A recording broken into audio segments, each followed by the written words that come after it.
tomatoes. He leaves the perfect green sphere with its tragic tooth marks to rot, making sure to leave it right where I can see it. Then he does it again, and again. It's an aggressive show of constant optimism. Every evening, it seems, Kevin tries out a new tomato, then remembers that tomatoes suck. He leaves his victims for me to find as a clear sign of his superiority. For 5 years running, Kevin has taken a bite out of every single tomato in my garden and stuck me with store-bought salsa. I've tried a lot of things to get rid of Kevin. I put chicken wire around my plants, but squirrel paws and cherry tomatoes are smaller than typical chicken wire holes. I sprayed the growing tomatoes with a cayenne pepper solution to burn his little mouth. He waited, then chowed down after a late summer rainstorm washed it away. I started feeding feral cats on the back porch, thinking a predator or 3 would keep him at bay. The cats became tame. 2 came inside and became our new pets.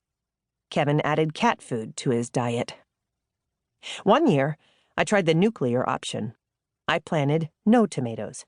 Instead, I filled pots and cups with jalapeno pepper seeds, hoping Kevin would fall for my devious trick. I fantasized about his squeak of spiced dismay.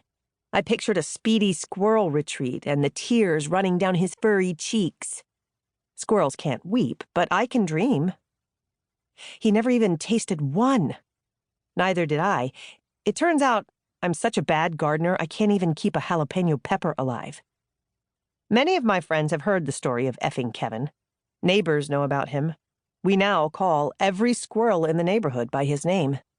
Most people think it's a silly story of my own incompetence and a squirrel's resourcefulness. It's also the story of a pest. To other people, Kevin is a simple squirrel, perhaps a little smarter than your average rodent.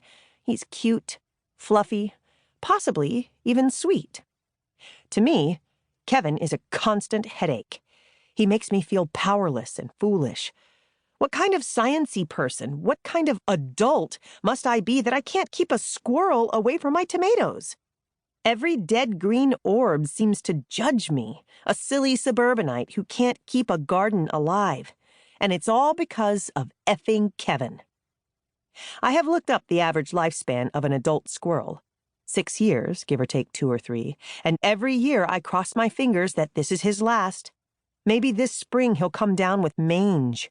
Maybe he'll eat himself to death on my tomatoes. Or maybe I'll break and buy a BB gun. Kevin is evidence of my inability to control my environment. When we are observing squirrels through the safety of our camera lens, when we have nothing they want, they are adorable wildlife.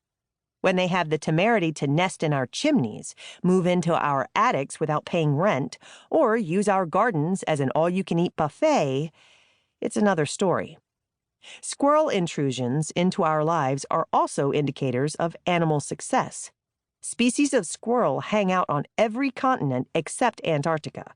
A group of squirrels, by the way, is called a scurry, or a dray. From an original diet of nuts and seeds, they've expanded to French fries and bacon. They're one of the few mammals on the planet that can go down a vertical surface head first.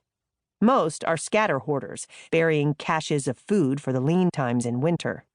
They have highly accurate spatial memories and can pinpoint exactly where they left precious nuts months after hiding them. I have to have someone call my phone at least once a week because I can't remember where I left it. I admit it. I'm impressed. Urban charmer or suburban menace? Squirrels are both. Their status doesn't depend on their behavior. They're just trying to live their best squirrel lives.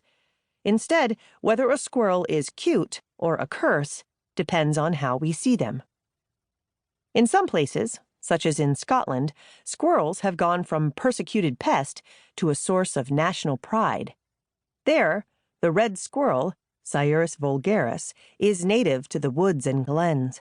The scientific name might be vulgaris, meaning common, but it doesn't look it. The red squirrel's tufted ears, white tummy, and fluffy tail inspired Beatrix Potter's The Tale of Squirrel Nutkin, and provided the pattern for thousands of stuffed squirrel toys the world over. The red squirrel's history in Scotland has been filled with ups and downs, says Matthew Holmes.